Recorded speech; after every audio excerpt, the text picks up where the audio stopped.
jurídicas.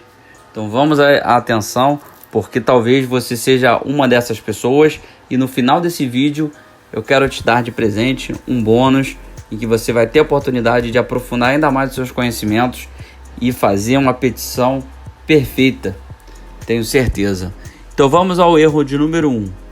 O erro número 1 se refere à questão da abreviação, que infelizmente é muito comum. O advogado se equivoca bastante na hora de abreviar. A gente pega a petição, esse erro é quase que 100%. Então provavelmente você vai descobrir que talvez você cometa esse erro também, que é o seguinte, de abreviar, por exemplo, folhas, botando FL ponto ou FLS ponto no plural.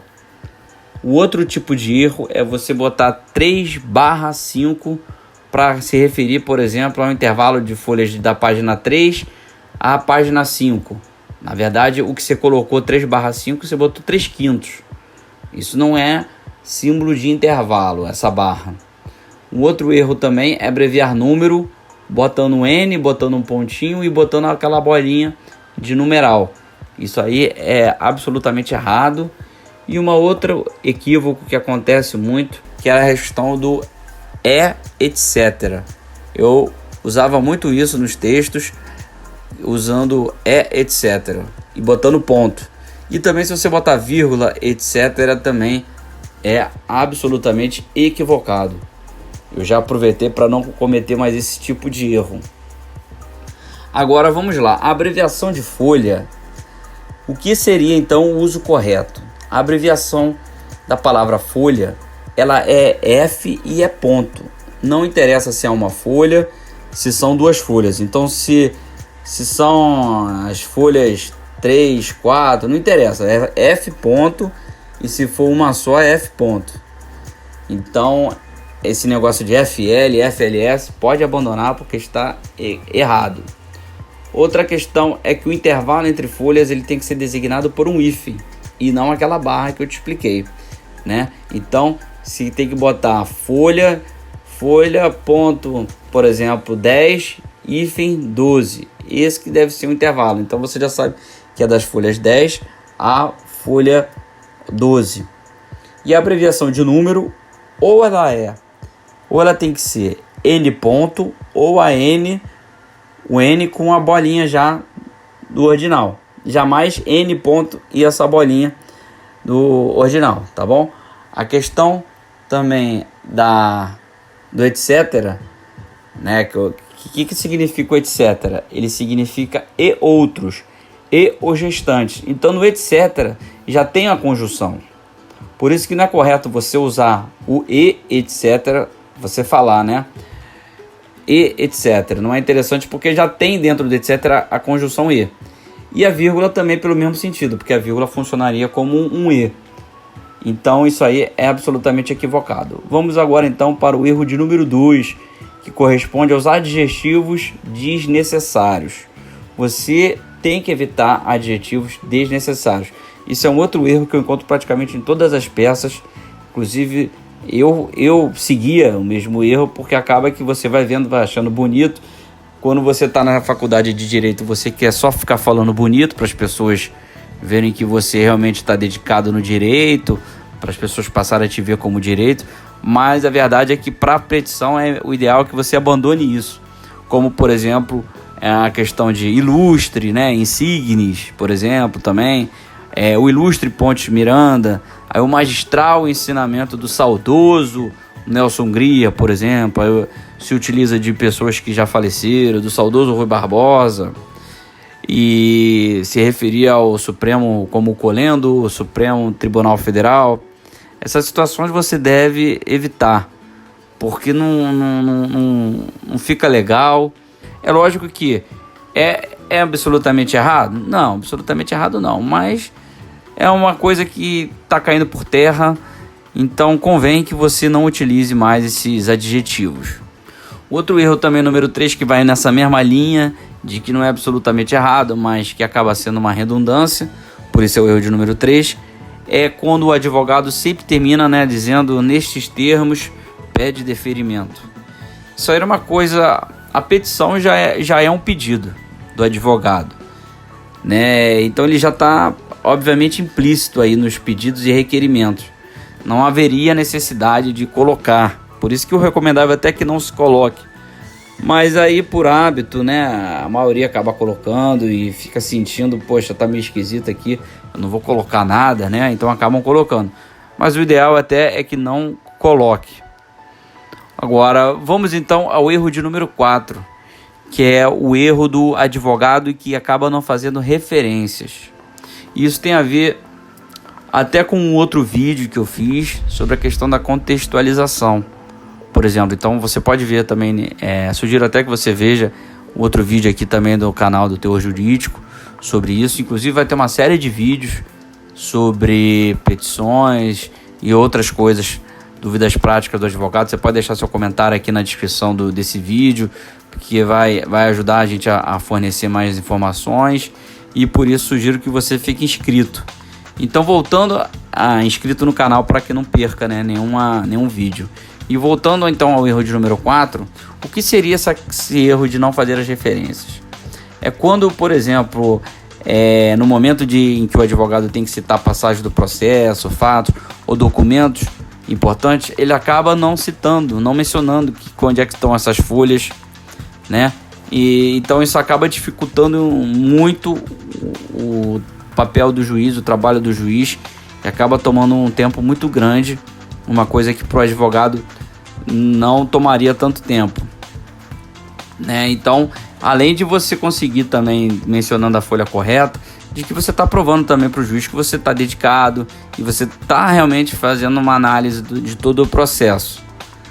E agora, uma coisa que também você tem que ter cuidado na hora de você mencionar essas folhas, porque às vezes você, no momento em que pode ocorrer, por exemplo, fases de inquéritos policiais, então acaba que a numeração no inquérito policial é uma, e quando vai para o assédio judicial tem que ocorrer a repaginação, e você tem que tomar muito cuidado para estar acompanhando isso, para não fazer uma menção aí numa folha equivocada.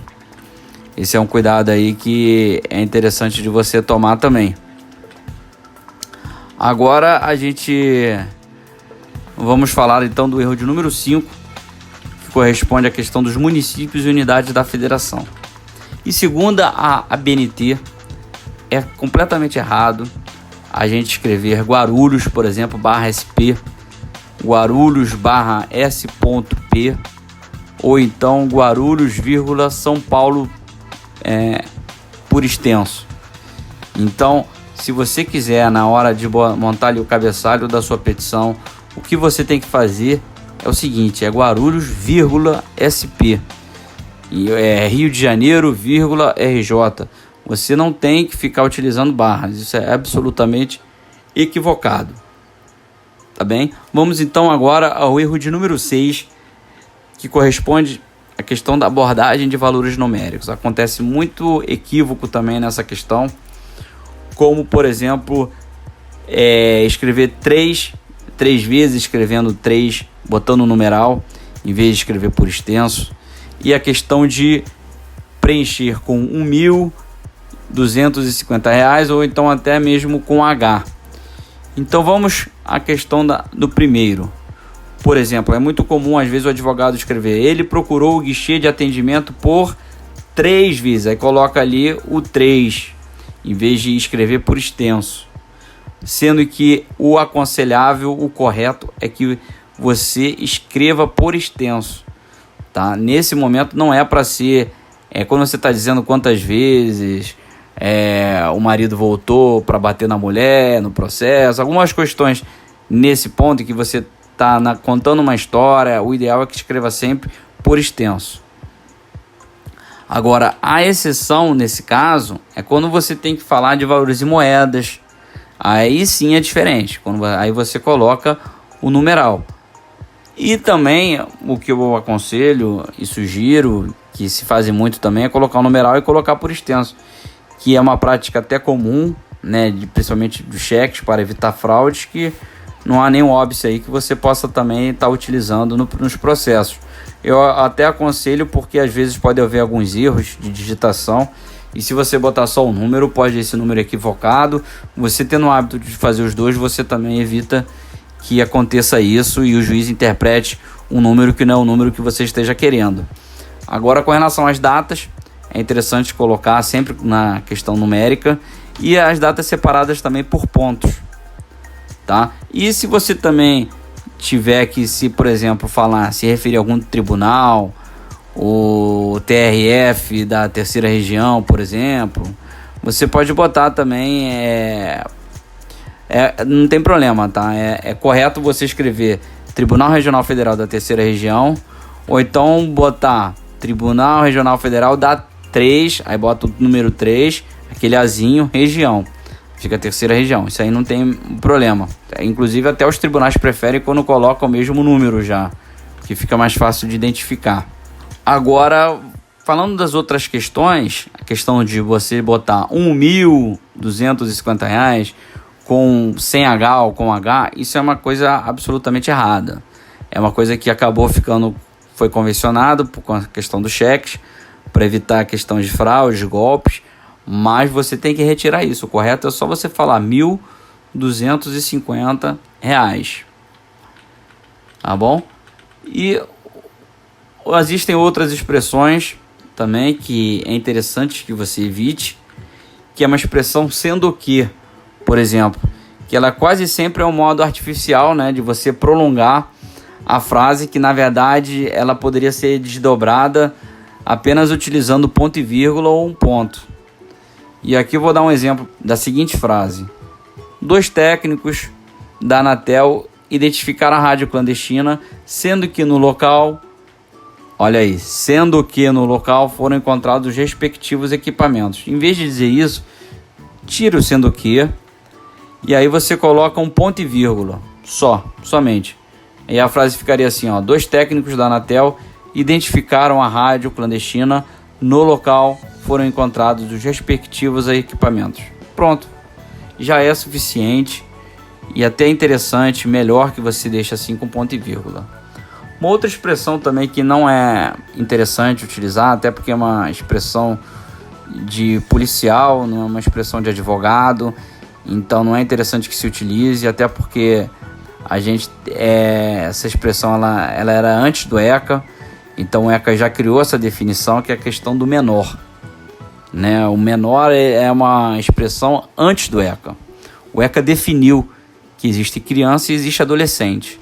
Então você, se tiver 12 anos incompletos até 11 anos, você trata como criança, e se for adolescente, saiba que você está se referindo a 12 e 17 anos. Então é importante que utilize isso ao invés de menor. Então agora aqui vou ficando por aqui com esse vídeo. Espero que as dicas tenham ajudado. Se você tiver interesse de conhecer mais e obter maiores e mais dicas mais detalhadas sobre como você fazer uma petição perfeita, te convido a clicar aqui no link da descrição desse vídeo no YouTube para participar de uma aula online gratuita, e aí você vai com certeza estar redigindo cada vez melhor as petições. E é claro, tem que ver se ainda tem vaga disponível. Não tem muitas, então sugiro que você não deixe para amanhã. Clique imediatamente para poder ver. Qualquer dificuldade, qualquer dúvida, qualquer comentário, inclusive sobre os próximos vídeos, não deixe de se inscrever nesse canal e ativar o sininho, que cada vez mais teremos mais vídeos semanais para você estar crescendo cada vez mais dentro da advocacia. Um grande abraço e até o próximo vídeo.